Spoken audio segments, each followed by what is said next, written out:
Kom Pira, kom sien. Minkie, hoi, hoe gaan het met jou? Joris, lekker om jou vast te loop. Hoi.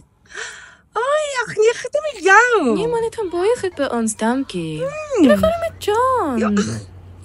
Nee, dit gaan goed met hom, dankie man. Ag, jy's maar in Kylie so groot geword. Ek sien sy's nou al graad 9. Hoe gaan het met haar? Ag nee man, dit gaan baie goed met haar. Jy weet mos nou net hoe besig gaan dit tussen die sport en die eksamens en die skedules, maar gelukkig sluit die skool amper, nee, so ons kan nie wag nie. Ja, ek kan ook nie wag nie, hoor.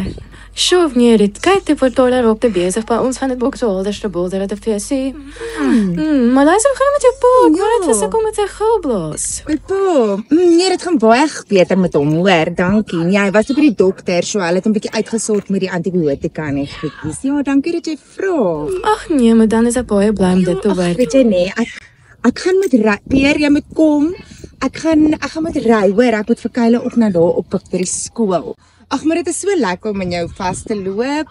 Jy moet baie groete stuur, hoor. Ag man, ons gaan mekaar sommer weer vinnig sien.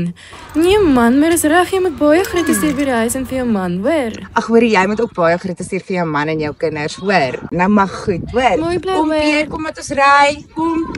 Bye, hoor, tata. Tata Pierre.